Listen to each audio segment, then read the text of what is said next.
This time on episode 387 of Legends of S.H.I.E.L.D., we're going to discuss What If Captain Carter were the first Avenger. It's What If Season 1, Episode 1, and your weekly Marvel news. I'm Stephen John Drew from Better Podcasting, a podcast about podcasting, part of the Gonna Geek Network. Just like the show you're checking out now. Shows on the network are individually owned, and opinions expressed may not reflect others. Find fantastic geeky shows at GonnaGeekNetwork.com. You have been granted clearance by Director Alfonso Mack Mackenzie. Stand by for a S.H.I.E.L.D. debriefing.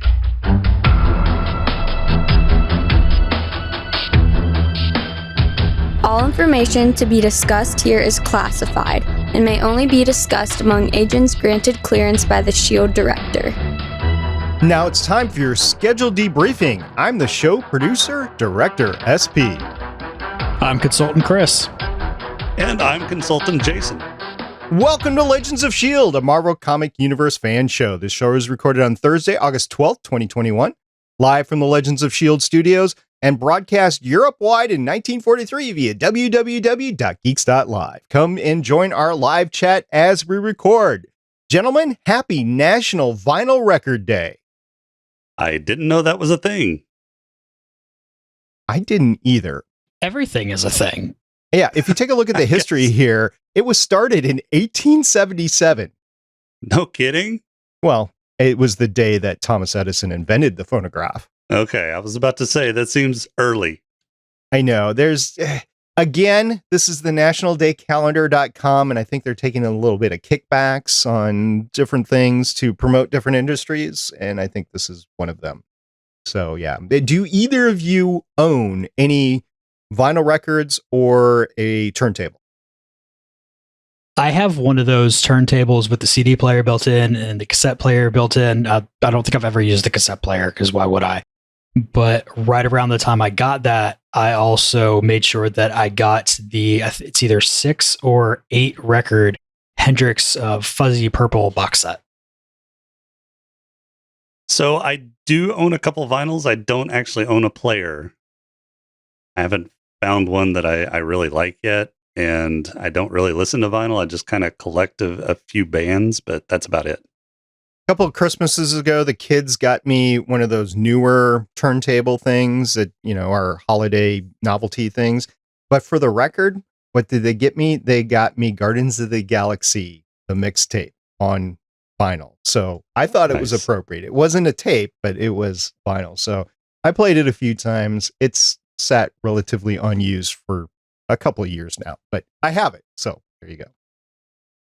All right, with that, let's move on with the rest of the show. Legends of S.H.I.E.L.D. is a fan-based podcast on the Marvel cinematic and comic book universes. If you'd like to talk to us about What If or anything Marvel Cinematic Universe related, you can come to our website, legendsofshield.com. You can leave us a voicemail at 844-THE-BUS-1 or 844-843-2871. We have a Facebook page, Legends of S.H.I.E.L.D. Podcast. There is a Twitter account that's largely the best way to get a hold of us, at Legends of S.H.I.E.L.D. Of course, there's the YouTube channel at youtube.com/GonnaGeek. And you can listen to us on your Amazon device. Just enable the Legends of S.H.I.E.L.D. skill. And you can join our Discord server at GonnaGeek.com/Discord, which is where I communicate with both Jason and Chris. And by the way, Legends of S.H.I.E.L.D. is a proud member of the GonnaGeek.com network. First of all, Jason, very glad to have you come back at the last second. Thank you very much for joining us today. Well, thanks for losing this latest bet. You really need to get that gambling problem under control, but I appreciate you having me on.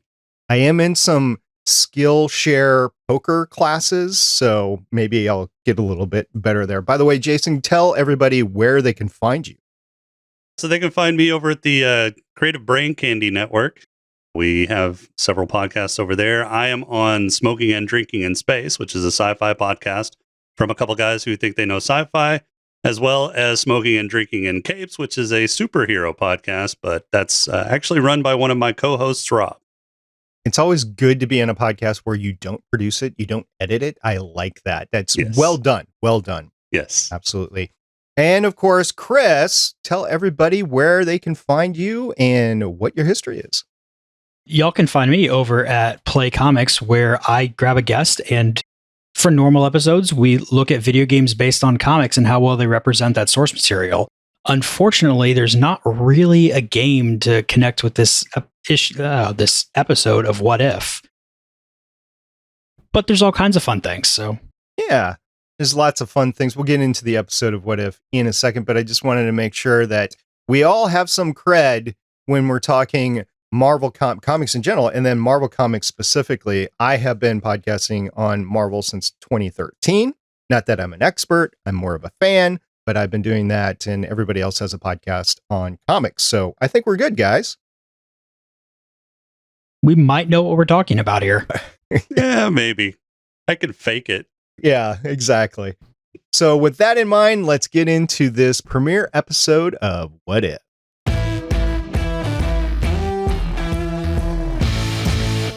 What If? Captain Carter Word, the first Avenger.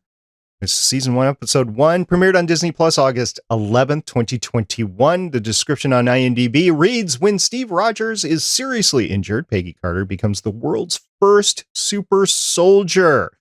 The episode was directed by Bryan Andrews. He has 3 directing credits, which go back to 1999, including 3 episodes of Men in Black, the series, 5 episodes of Jackie Chan Adventures, and then 1 episode of What If, also a storyboard artist with a total of 41 credits and a writer with a total of 9 credits. So Bryan has some cred there.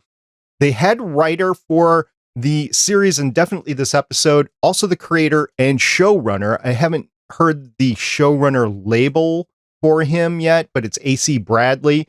Obviously, in my book, would be the showrunner. Anyway, he has 5 writing credits starting in 2005, including an episode of Arrow, which I podcasted on over on the Sterling Tribune, 28 episodes of Troll Hunters, Tales of Arcadia, and 38 episodes of Three Below, Tales of Arcadia. I have not seen either of those. Did either of you watch Troll Hunters or Three Below? No, never heard of it. There are actually a couple really good series. It's a Netflix original. Guillermo del Toro is involved in it as well, but it's not a super horror thing. But it's definitely something you should check out. It's about a kid who is just kind of wandering around on his way to school and finds an amulet that makes him the troll hunter. So then he hangs out with trolls and tries to help them defeat bad trolls. And then there's aliens and medieval Arthurian knights. Okay, so there's your advocacy for it, which you can find at Netflix, which I think most people still have, but maybe some people turn it off to turn something else on these days for a month. I don't know. Anyway, for the cast, the voiceover talent for this episode of What If includes Jeffrey Wright as the Watcher. Those of you out there might have seen Jeffrey Wright in Westworld, The Hunger Games, and the newer James Bond films, starting with Casino Royale and Quantum of Solace. He played Felix over there. And Haley Atwell, who I had to scratch my head on where I'd seen her before. She was in a couple episodes of Doctor Who, the newer Doctor Who, as well as she's going to be in the upcoming Mission Impossible 6 and 7. So I think that's really where I know Haley Atwell from the best. Chris, what do you think? Is that where you think Haley Atwell, that comes to mind there? I've pretty much only seen her in Marvel-related things. Well, I've watched Doctor Who, so I've probably seen her over there, but I would agree. She's Peggy Carter, has been Peggy Carter for a long time. Josh Keaton, who voiced the skinny Steve Rogers, has a literal ton of video game and animation voiceover titles, enough to cover the entire state of Texas. That's how many he has in his IMDb credits. But he was in Dr. Quinn, Medicine Woman, and Boy Meets World as well. So, I mean, that's some cred right there, right? Yeah, I'm fuzzy on who he is off those shows. I didn't even know there was an actor that was in both of those shows, so I still can't picture him. Yeah, it was only in a couple episodes. He was a cast regular, whatever. And then Samuel L. Jackson, who you might know from films like Pulp Fiction, Coming to America, Jurassic Park, Die Hard with a Vengeance, The Long Kiss Goodnight. I know Jason knows that one. Star Wars Episode 1, 2, and 3, The Incredibles, Snakes on a Plane, and Star Wars The Clone Wars. That's where I think of when I think of Samuel L. Jackson. Star Wars? Yeah, he's Mace. He was Mace, but I mean, he's had much more prolific roles than Star Wars. I mean, he was good as Mace. I liked him as Mace, but I really watched him come up starting in The Long Kiss Goodnight and then Pulp Fiction, and that's when I think his career really took off. Exactly. I mean, Chris, you would pick one of those as what you think of the most with Samuel L. Jackson, right? I mean, Star Wars would definitely be up there. The Incredibles would probably be my more number one pick, but that might be a recency thing more than anything else. He was great in The Incredibles. The voiceover that he did for The Incredibles really showed his voiceover chops. So I have to hand it to you there. That's a good one there. Okay, Jeremy Renner. He was in 28 Weeks Later. So not the original 28 weeks, but 28 weeks later. And then The Hurt Locker. That's where I think of when I think of Jeremy Renner, right? It's nothing else out there that has Jeremy Renner's name on it. The Bourne Conspiracy. The only the one though, right? Yeah. It's just the one that didn't have Matt Damon. Yes, he voiced Clint Barton, Hawkeye there. And Stanley Tucci, who played Dr. Abraham Erskine again, but you might know him from Pelican Brief, Road to Perdition, Made in Manhattan, The Terminal. He was actually great in The Terminal if you'd ever watched that. The Devil Wears Prada, again, great there. Julie and Julia. He was in the epic classic film Kit Kittredge, An American Girl, which I will say was a failed attempt at starting a screen IP.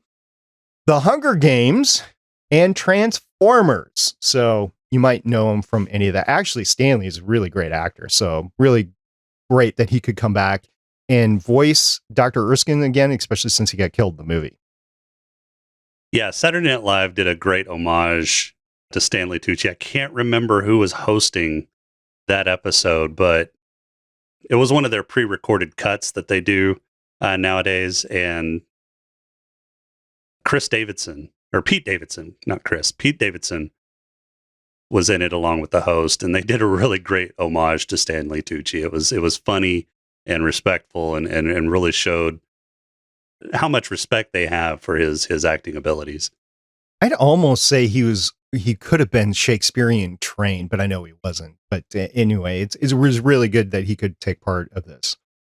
Dominic Cooper, who voiced Howard Stark, one of the many actors who's played Howard Stark over the years, you might know him from Band of Brothers and that wonderful movie a few years ago, which Jason's going to cover over on his podcast, Smoking and Drinking in Space, Warcraft. You're not.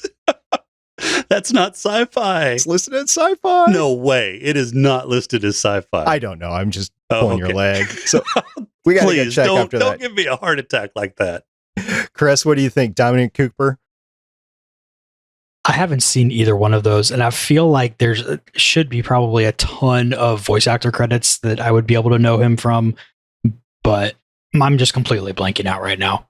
I looked over his IMDb, and actually it's not all that prolific as other actors are, but you might know him from something else. Absolutely. I was kind of shocked here. I didn't put one and one together that Colonel John Flynn was voiced by Bradley Whitford, who has been in Young Guns 2, Billy Madison. I loved him in Bicentennial Man. He played a great kind of mean kid that grew up in Bicentennial Man, The West Wing. You know him from The West Wing. After The West Wing, he went on to Studio 60 on the Sunset Strip, and most recently on The Handmaid's Tale. So Bradley Whitford being attached to this actually is pretty great. Yeah, it was hard to hear, but you could definitely hear his voice through some of the lines that he said, but he did a really good job of not voicing it as Bradley Whitford. Right. So Chris, did you get a walk and talk out of this? No, this one, we pretty much were like, where do we know that voice from? Because we'd finished Handmaid's Tale a couple months ago. So it wasn't super fresh in our brain. And then once it hit, it's like, oh yeah, he's just playing, kind of voicing this sort of like his Handmaid's Tale character. came across really good. And of course, it would have been great having Tommy Lee Jones around, but he wasn't around for this, I guess. And then Ross Marquand, I believe is how you say his last name, voiced Johann Schmidt, and he was Aaron in The Walking Dead. I didn't place him right away, but did either of you two watch The Walking Dead? Okay, so I'm talking to the wrong crowd there. Neil McDonough, who voiced Dum Dum Dugan, you might know him from Band of Brothers, Desperate Housewives, Justified. Oh, such a good show, Justified. Arrow, also Flash in DC's Legends of Tomorrow. He was also in Altered Carbon. Neil McDonough, what a great ability that he has to act, and I'm glad he was attached to this. Chris, what do you think, Neil McDonough?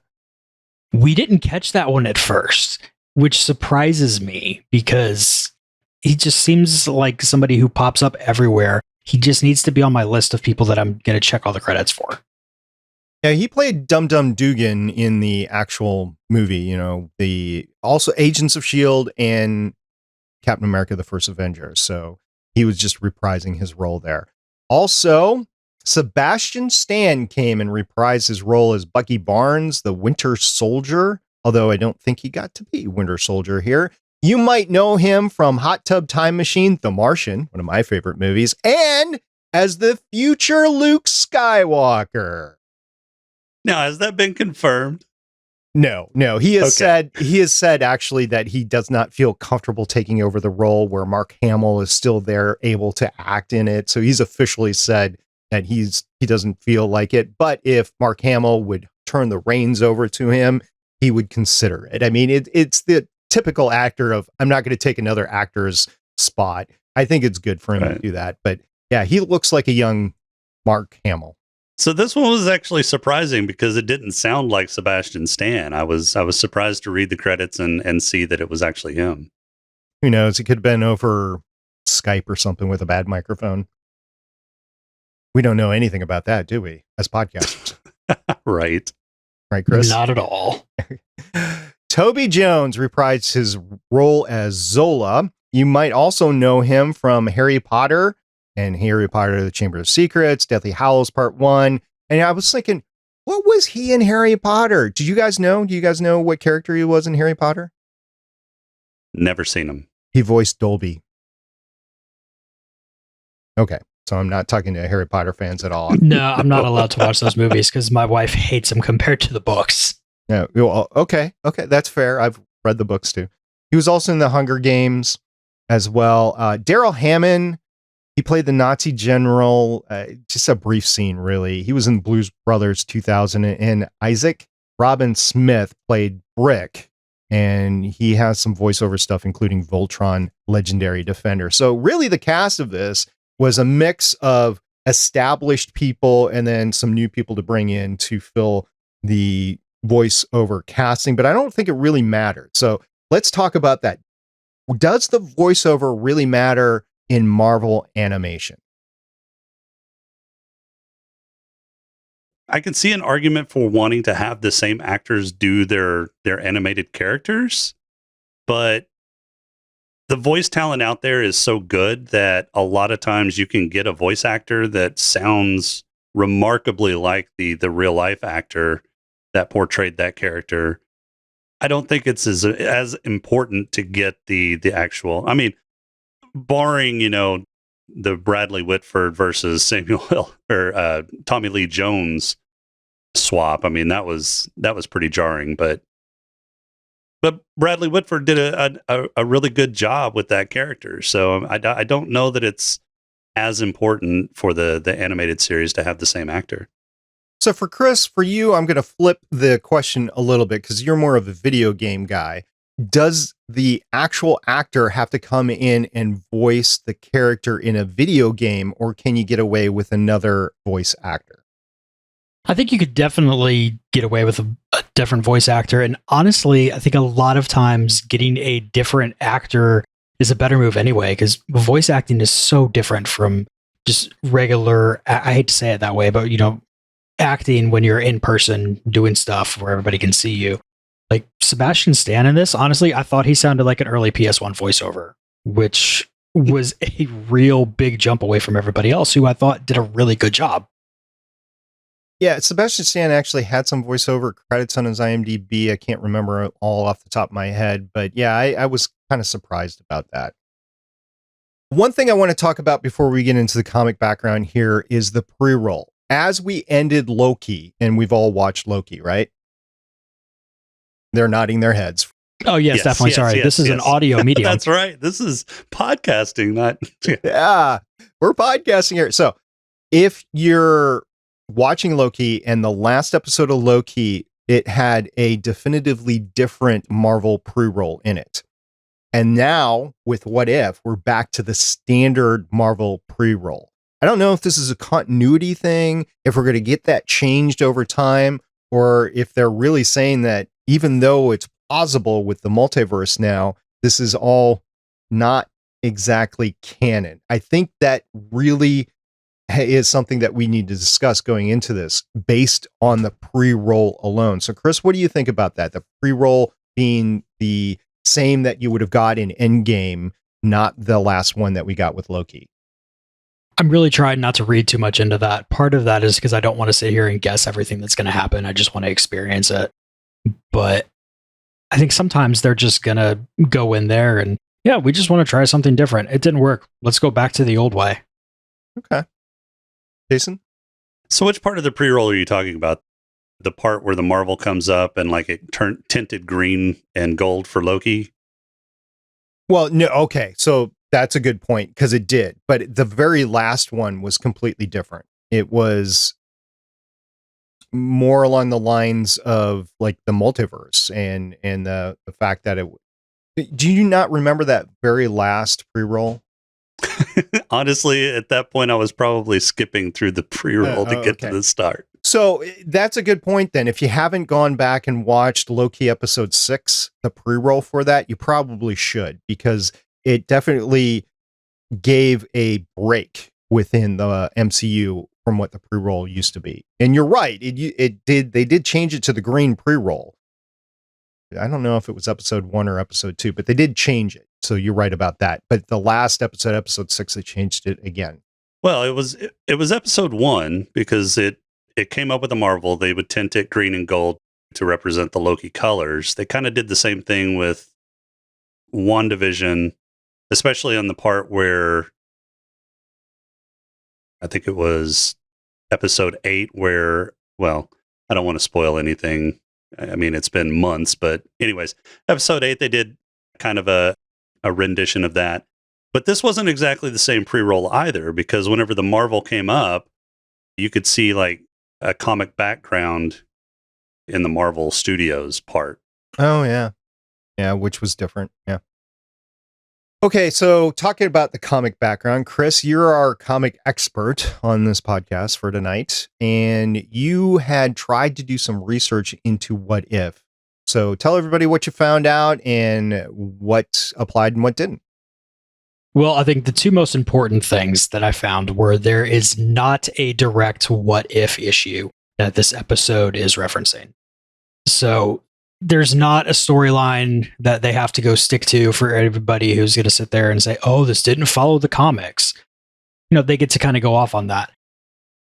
But the other thing is, it is kind of, at least I saw this on the internet, I don't know if I believe it, but kind of loosely-ish based on a 5-issue miniseries called Bullet Points, where that one, the entire premise is Uncle Ben died in a war. They don't specify which one, but I'm going to assume World War II just because of how timelines work. And you end up having Steve Rogers become Iron Man, Peter Parker becoming the Hulk, Bruce Banner becoming a Spider-Man, and it's just all kinds of changes because a bullet went in a different spot.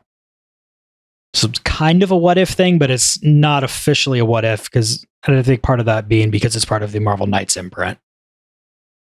I am curious as to how they're going to start the remaining episodes of What If, and if I think they did it brilliantly with this. They started at a point where most Marvel fans know where you are. You're 1943, you're at the point where they're trying to make an American super soldier, and we all saw it with Captain America, the first Avenger. And Peggy makes a change. She makes a decision to stay down on the lab, the experiment floor, versus going up into the observation booth, which changes everything. And then she becomes the super soldier in the process. She becomes Captain Carter in the process. So I don't know if the future ones are all going to start. I mean, they're only 30-minute episodes, so I would have to think they have to do it early on. But I don't know if they're going to start right away with the change that happens or what. But I think they did a really good job for this one itself. And I also think they did a really good job with the Watcher. Of course, if Stan Lee was with us, wouldn't that be great to get his voiceover as the Watcher? Wouldn't that have been great? It really would. Yeah, I think it would have. The fun thing, too, is that the What If comics, especially the older ones before they just kind of took Uatu out of that, you had a page or two of this is kind of what was happening in the normal Marvel storyline. And then here's your thing that changed, exactly like the show did here. So you have the same kind of setup. And, that lasted for somewhere north of 50 episodes. The numbers, or issues rather, but the numbers escaping me right now. But for a very long time, they were starting the comics and they were just little one shots. So you're using one of your or two of your 24 pages of here's a real quick, this is where you are before they just go off the rails. Well, that's good to know. And I'll expect that from now on as well. So Jeffrey Wright, of course, voiced the Watcher. I have nothing against his portrayal of the Watcher. Absolutely nothing. It's just, Stan Lee being so iconic and everything. And he left us a few years ago, so there's no way that he could have been part of this project. So the Tesseract comes in. They do a Tesseract heist. Captain Carter goes and steals it. And then Howard Stark makes the first Iron Man suit, and then Steve is able to pilot the Iron Man suit. So a lot of feels went into that. It's like, oh, cool. Steve's not Captain America, but he's now the first Iron Man. So it's all really cool and everything. I wondering what's going to happen in the future, because according to the people involved in the show production, we're going to get to Captain Carter in the next season. They're going to do a new season. Spoiler, by the way. So they're going to do a new season, and Captain Carter is going to come back in that. I don't know if Steve Rogers is going to be around, because this is 70 years and he does not have super soldier serum in him. So I just don't think Steve's going to be around, much like Peggy wasn't around for Steve in the MCU. Yeah, I mean, Steve did get to see Peggy on her. She was in the hospital, right? Or dying. She was still alive. She was in a memory care unit. Yeah. So she was still alive, but Steve was never in the greatest of health before he was Captain America. So I can't imagine Steve surviving as long as Peggy did in the different circumstances. So Steve not having the super serum to give him extra long life and strength and everything. I think Peggy was a much healthier individual and was able to survive that 70 years. I can't see Steve still being alive.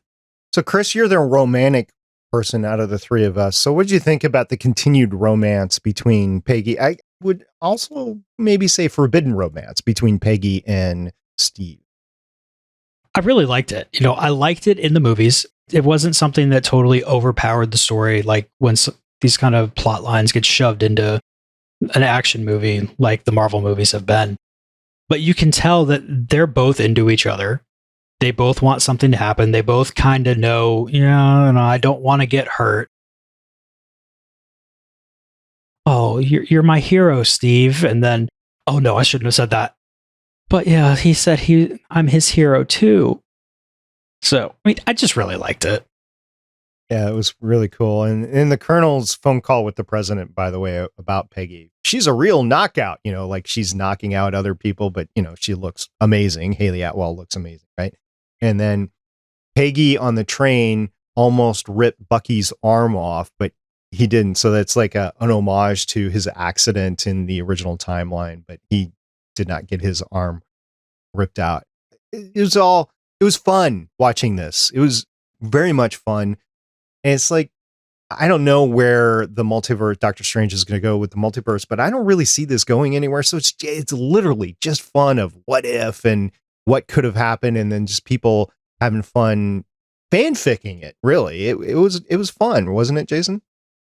It was, and it actually threw me off a little bit because whenever they blew up the train and Steve fell like Bucky did originally, I was totally expecting them to make Steve the Winter Soldier and having to fight Captain Carter in the future to see, the two lovebirds having to duke it out. But they went a different direction.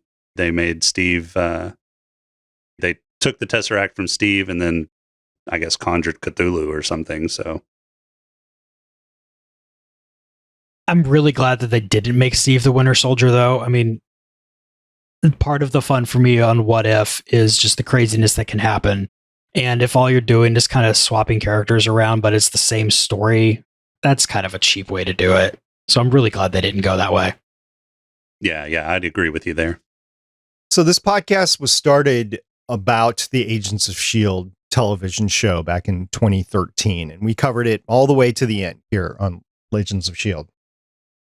This had the potential to at least have a S.H.I.E.L.D. reference, or maybe even an Agents of S.H.I.E.L.D. reference in it, when they opened up the portal and they were bringing through that squid, which could have been Hive. And I know, Jason, I don't think you watched the entirety of Agents of S.H.I.E.L.D., but they did have a Hive reference in there. So this could have conceivably been Hive, but then they just cut it off. They didn't go that direction at all.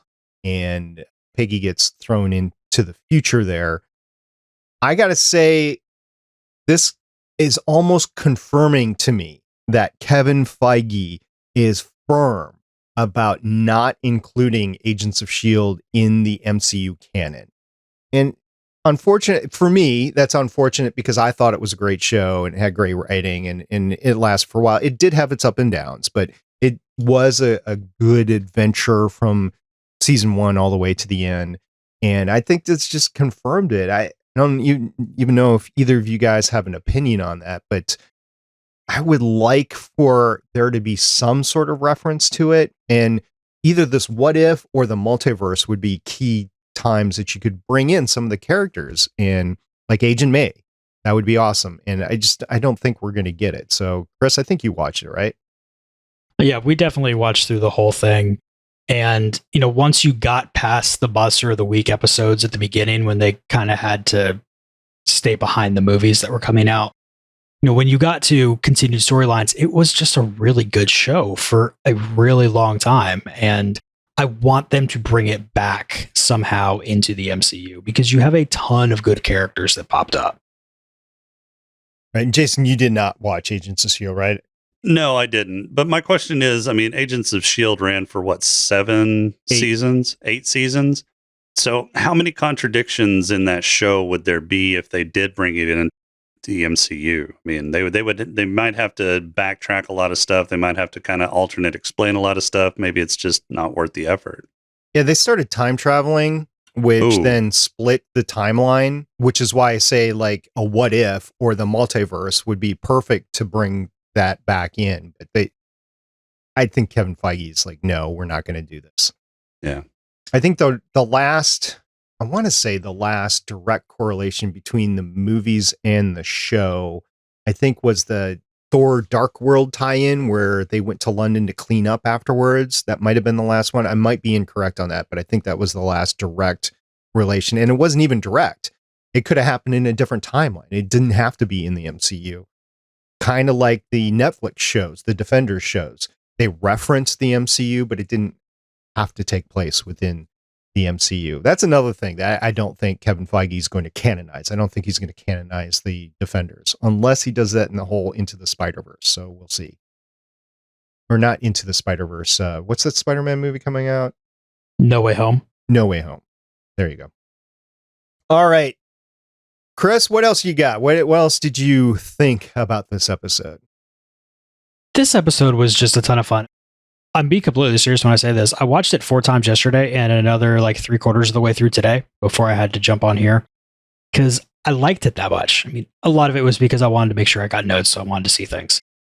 But it was just a really fun show. I really liked how they didn't have to worry about sticking with canon plot lines. You can just kind of go do your thing. And I like how most everybody was really just okay with Peggy being the leader, except for General Flint, because he was just a buttface. Kinda, yeah. Yeah, I'm not sure that I really enjoyed kind of the recharacterization of General Flynn. I mean, he was stern and he was humorless in the movie, but I mean, he had a point. He was a lot more misogynistic, I think, in this portrayal than he was in the movie, and that didn't really hit home with me. But the rest of the episode was fun. There was a lot of action. I wish they would have made it just a little bit longer, maybe a 45-minute episode, and explored some of the implications that come with this alternate universe. But in 30 minutes, I think they packed as much as they could in the time that they had. Another thing to note is Peggy Carter was instrumental in the start of S.H.I.E.L.D. And with her not being there in the timeline, much less being an agent anymore because she's Captain Carter, I don't know where S.H.I.E.L.D. really is in the future. I know we got Samuel L. Jackson as Nick Fury at the very end with Hawkeye, but I don't know what the path forward would be. Could S.H.I.E.L.D. have been started without Peggy Carter? Yes, because you still had Howard Stark, you still had Colonel Flynn, General Flynn, whatever. So it's still possible that the SSR became S.H.I.E.L.D., but it wouldn't have happened the way that we know it happened in the MCU because she just wasn't there. So, and she was in a lot. So I was going through Haley Atwell's filmography, and it reminded me how much that Peggy Carter actually was in the MCU. There was the Agent Carter TV show. She was in Ant-Man, when they were de-aging people there. So you also referred to her when Steve Rogers went to go see her in the memory care unit. So she was in a lot. That none of that happened, of course. All right, Jason, anything else you got here? No, I mean, this was a really fun first episode. I'm looking forward to seeing what they have with the rest of What If. I was really looking forward to this series whenever they first announced it at their investors meeting. So I think the animation is great. Of course, it looks exactly like Disney animation, and Disney really knows how to animate. So there's no surprise there. But yeah, I'm really looking forward to the rest of this and seeing where they go. I love seeing the characters that we've seen for the last 20 something years in various different timelines and situations, just turning everything on its head. It's fun. Lots of fun here. Well, next week we'll be talking here on Legends of S.H.I.E.L.D. about What If Episode 2. There's no title out there, and I don't know which direction they're going. I don't know what storyline they're going to do for Episode 2. Do either of you two know? Something with T'Challa getting picked up to be Star-Lord instead of Peter Quill. Okay, that is definitely next week. As long as nothing has changed from when I was looking online earlier today and I was seeing accurate information there. So there's that caveat. But other than that, yeah, should be looking at that one next. I know a lot of people are looking forward to that one with T'Challa. That's going to be a fun ride with him as Star-Lord. That's going to be a bit of a tearjerker, though, because that's still got Chadwick Boseman doing the voice. Yeah, I saw that he'd actually voiced that character, and I was like, wow, okay. Yeah. Okay. Might be the most impactful one of the season. Maybe even the series. We'll see. All right, that's what we're going to cover next week here on Legends of S.H.I.E.L.D. But until then, we got some news to get to, so we're going to head to that right now.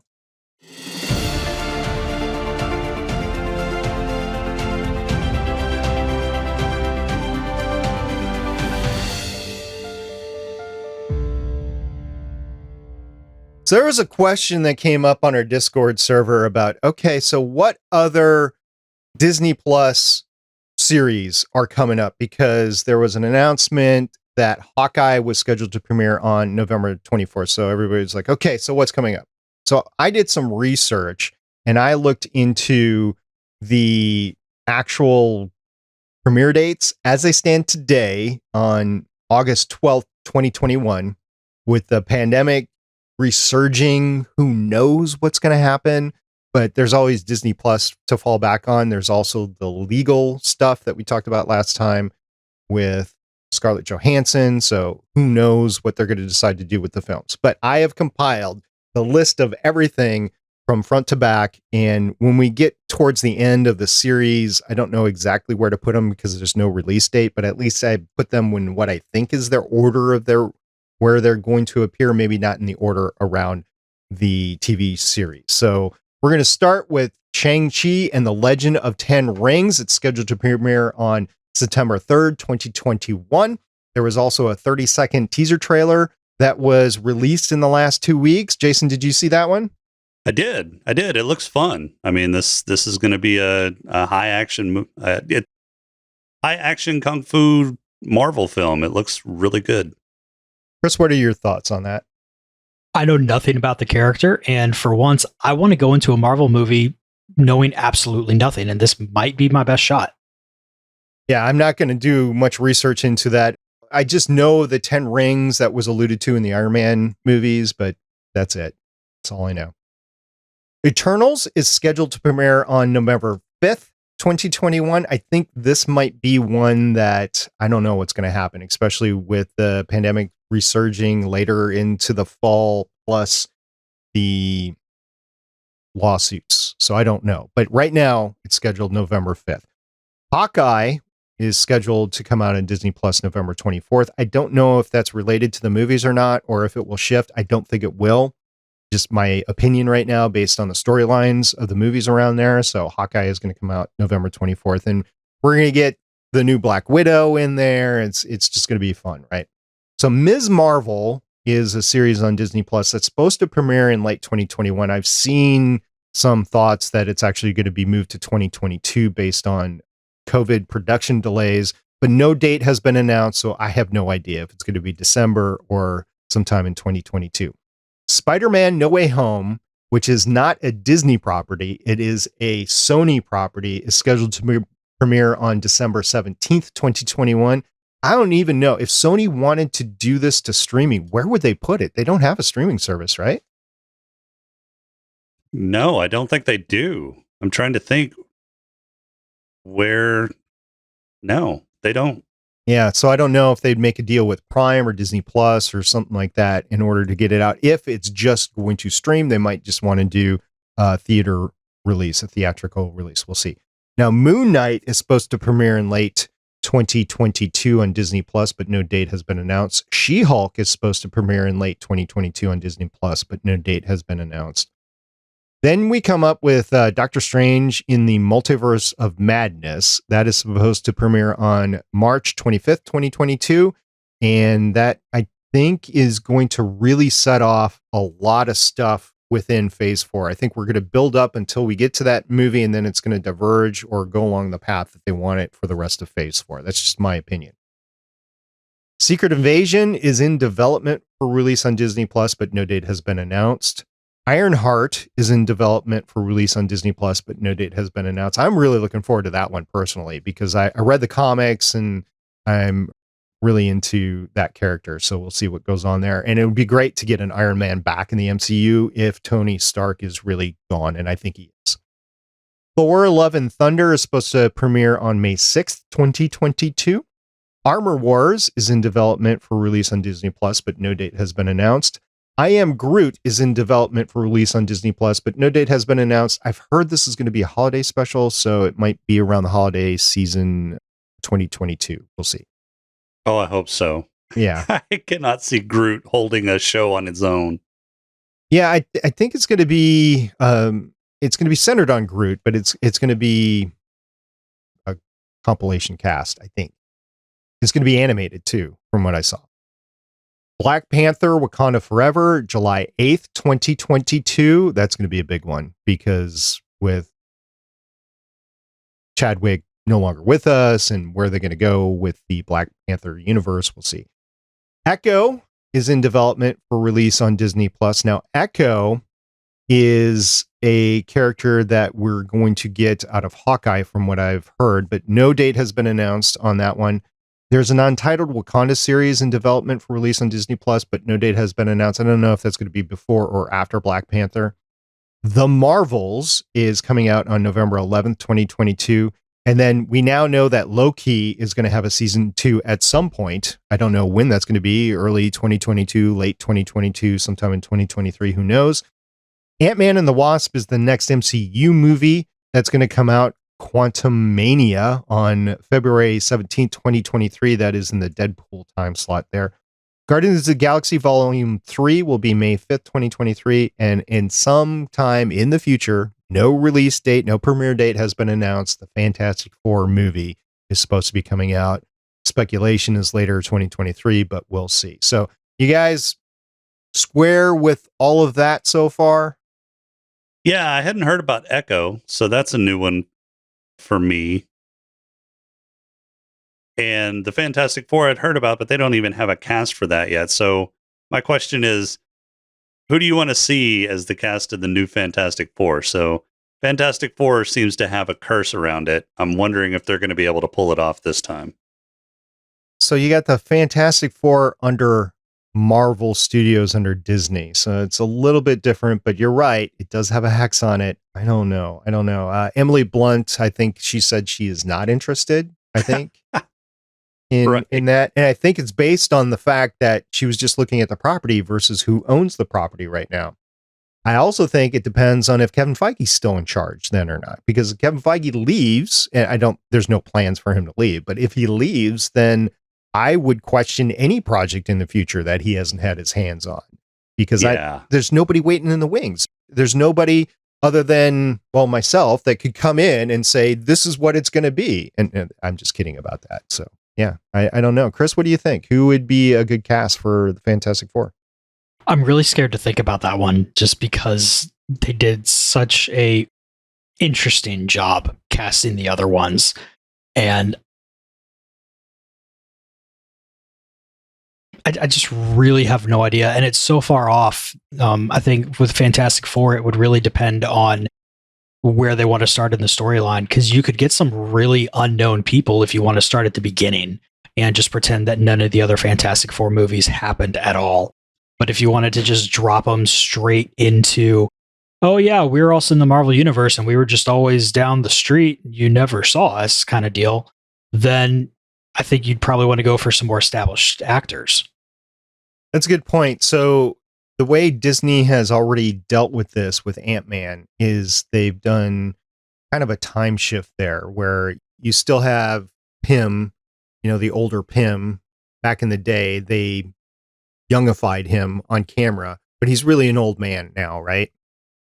And then you had Scott Lang come on being the young person. And that relationship was always that way in the comics, but Pym and Mr. Fantastic were he's in a pod with Stark, back in the day. So starting off the Avengers back in the day, they don't have that. So I think from Marvel's perspective, and you guys correct me if I'm off base here, what would really keep the IP going for the next 20 years is you don't associate the eras together. You bring the characters in, but you don't have those relationships in so that you can keep moving the actors forward. Because we're in an entire, I know phase 4, but we're in an entirely new phase. We're post Endgame. And really what they need to do is establish a whole new cadre of Avengers as they move forward to get that culmination at the end of phase 6, really. So I think in order to make the billions of dollars that they want to do, I think that's what they got to do. And you guys can correct me if I'm off base. Yeah, no, I think you're right. And I think that's what they're trying to do. They're trying to establish a new Avengers team, as well as probably another team or two to fight the Avengers. I suspect that they're going to go with, what is that? Thunder? Yeah. Galactica I can't think of it. Or? No. The anti or the, yeah, I can't think of it right now, but it's not important. So I think they're trying to establish a new Avengers team for this next 3 phases for the giant overarching storyline that they'll have accumulation of, just like they did Endgame. with the Fantastic Four, I mean, you could do a back in time, kind of like what they did with Captain Marvel, to establish, how the Fantastic Four came forward or came about, and then move them forward in time. I don't know. I don't know who would be. I don't know if established actors or new actors would be the right choice there. But I mean, that's a Feige thing, and if Feige ever left the MCU, I don't know that the MCU would survive. I really, Fantastic Four for me, it's not somebody that I've read a lot, so I'm not going around just wondering.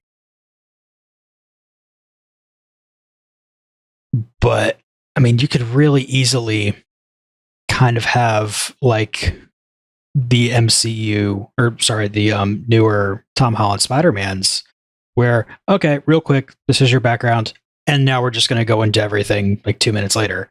Just get an opening credits thing and establish who they are. But I don't know. Like, if you're right though, if you don't have Feige, then I really hope he's had somebody that he's secretly training.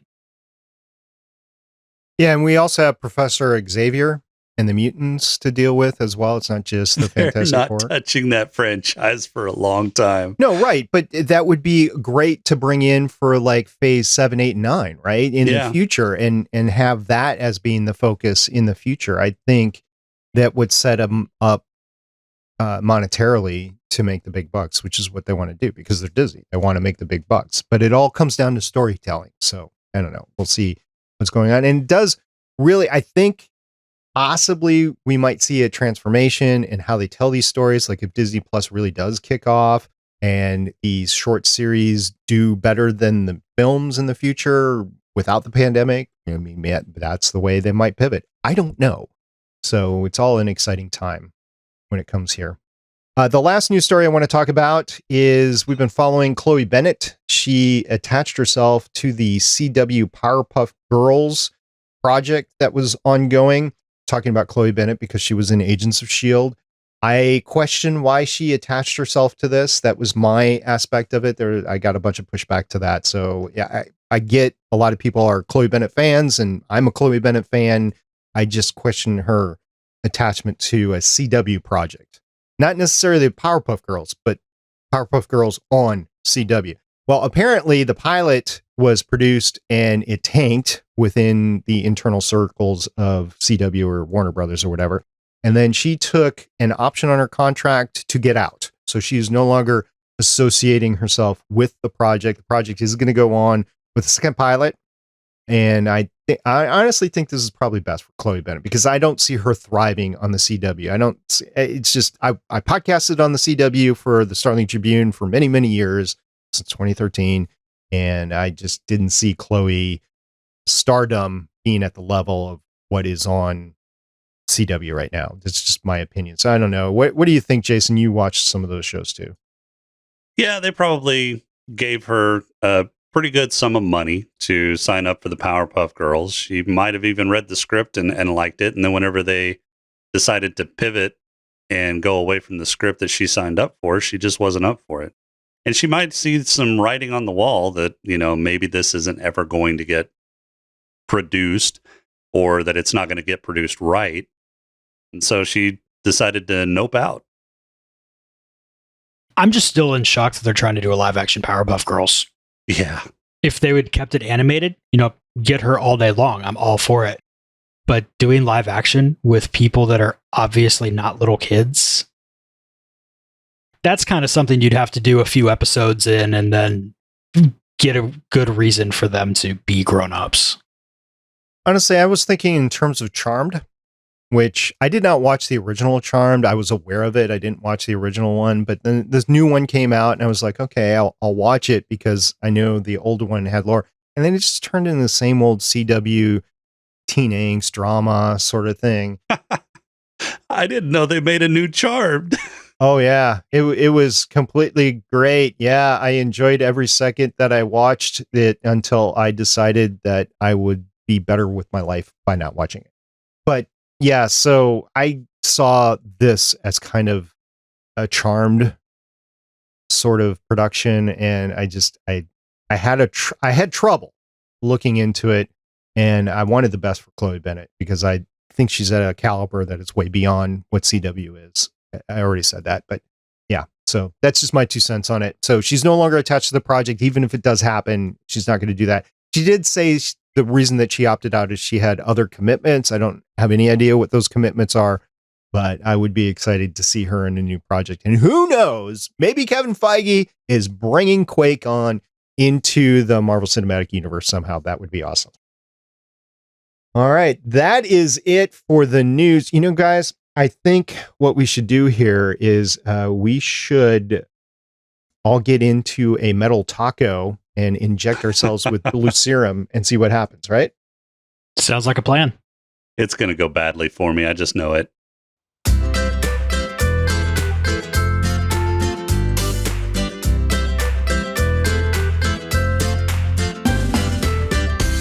I would say a big thank you again to Jason for coming on at the last minute. I had a lot of things going on today, and I had a very short window to communicate with Jason, and he jumped at the chance to come on, talk about What If. So thank you very much, Jason, for taking the third seat tonight. Anytime. And once again, where can people find you? Over on creativebraincandy.com. You can listen to me and 2 other guys flounder around as we try to talk about sci-fi subjects on Smoking and Drinking in Space, or superhero movie subjects over on Smoking and Drinking in Capes. And Chris, thank you very much for agreeing to side saddle with me for the entire series of What If. It is going to be fun. I look forward to your comic book research with the future episodes, and hopefully we'll get more of a 1-for-1 correlation. I'm really looking forward to that. I don't want them to just sit there and say, hey, this is the comic. Now we're going to tell it on TV. But, you know, they could. And I'd still probably enjoy it. And once again, Chris, you are the host of? I am the host of Play Comics, where I'm either grabbing a guest and we talk about video games that are based on comic properties and how well they represent that source material, or I just grab creatives who are making cool things and talk to them about the cool things that they're making. Always a good thing to talk about cool things. Until next time, I'm producer of the show, Director SP. I'm Consultant Jason. And I'm Consultant Chris. See everybody next time. Bye. Thank you for listening.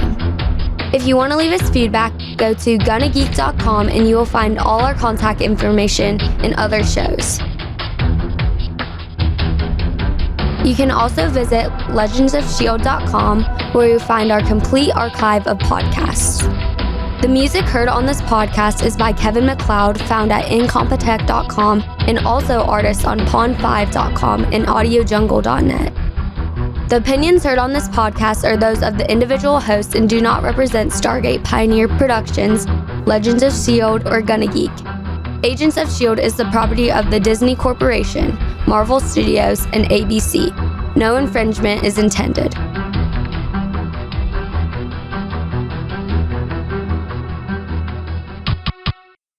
Legends of S.H.I.E.L.D. is copyright 2013 through 2021.